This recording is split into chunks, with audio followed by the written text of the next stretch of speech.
Ұрылар барлық затты ұрлай алады. Алманы, ақшаны, өте көлемді ақшаны, тіпті қажетті файлдарды да ұрлай алады. Ал майды ұрлау ешкімнің қолынан келмейді. Бірақ ұрыларға керек болуы әбден мүмкін. Бүгін біз сіздерге топ 5 ең ақымақ ұрлықшыларды таптық. Маска, мен сізді білемін. Калифорниядағы Билл есімді жігіт бетін көпіршіктермен жасыруды ойлайды. Сол кезде банкіге кіріп, қарып кезеніп, ақшаны барлығын беруді сұрайды. Бірақ кассир күліп, ол не істерін білместен қаша жөнеледі. Бара жатып, ол айнаға соғылады. Ол неге десеңіздер, көзіне әлгі көпіршіктер кіріп кеткен екен. Ол талып қалған соң полиция оларды ұстап алады. Патша, бірақ ол тыр жалаңаш. Бір күні Калифорниядағы жігіт дүкенді тонауға кіріседі. Дүкендегі барлық ақшаны алады және қашып бара жатып, оны киім арқылы тауып қояр деп киімін шешіп тастап, қоқыс жәшігіне лақтырып тастайды. Ол көшелермен тыр жалаңаш кетіп бара жатады. Алдынан полиция шықты. Өйткені олар тыр жалаңаш адамды құр босқа жібере қоймады. Бүкіл патшалық бір гамбургерге бола. Бір күні Калифорниядағы 2 толықтау жігіт бүкіл ақша мен 6 гамбургер беруін сұрады. Ақшаны бірден берді, ал гамбургерді күте тұруын сұрады. Далада полицияның дыбысы естілгенде далаға бірден қаша жөнеледі. Олар салды өз ақымақтығының кесірінен. Ұйықта менің арым, ұйықта. Бір күні Калифорниядағы жігіт бір бай әйелдің басқа қалаға кетуін күтеді. Ол кетіп қалған кезде сол үйге өзін қожайыны сезінді. Ақшаны салып қойды, жылы тамақ ішті, ұйықтауға кірісті. Әйелдің жұмысы ерте бітіп, енді оны полиция оятты.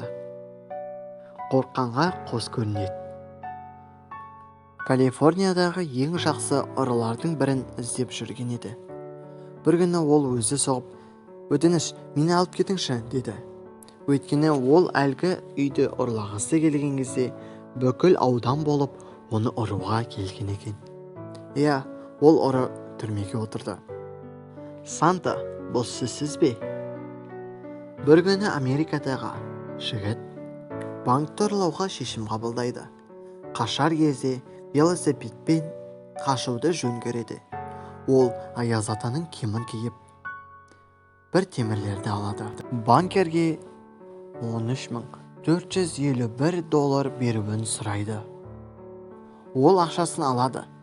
Жолда Сантаның киімін шешіп бара жатып, өз шалбарына оранып қалады. Полициялар өз шалбарынан шеше алмай жатқан ұрыны ұстап алады. Ғашықтық сезім үлкен жолмен. Теннессидағы банкты қанша рет ұрлағанын ешкім білмейді. Ұрылар келген кезде ақшаны күлімсіреп беріп, және де полицияға звондайды. Неге десеңіз, ол тек қана бір жол бар. Ол қай жолмен кетіп бара жатқанын айтса ғана болды. Оны арғарап полициялар шешеді. Талтаңда жаным.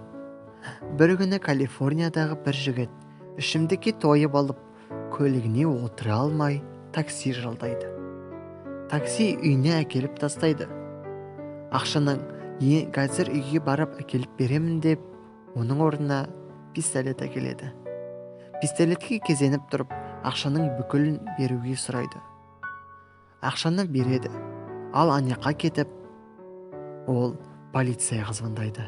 Полициялар ұйықтап жатқан жерінен ұстап алады. Бір күні Калифорниядағы бір әйел банкты тонауға шешім қабылдайды. Ол үйіндегі электронды араны алып, банкирлерге барып, оған бүкіл ақшаны беруін сұрайды. Бірақ банкирлер жай ғана күліп, тоққа тығылмаған араны көрсетеді. Ара тоққа тығылған кезде ғана қауіпті екенін білмеген секілді. Ал енді ең жақсы жеріне келдік. Бір күні Калифорниядағы бір жігіт артта отқан бір жолаушыға мән бермей қолындағы есірткіні аспанға лақтырып ойнап отырады. Ол полиция екенін білмеді. Есірткімен де аялдамада күт дейді. Бұнымен қызық аяқталған жоқ. Ол полицияның көзінше әлгі есірткіні шеге бастайды. Енді әлгі полиция шыдай алмай қару кезеніп тұрып тұтқынға түсіреді. Осы жерде қай ақымақ ұрланады? Комментарияға жазып кетіңіз.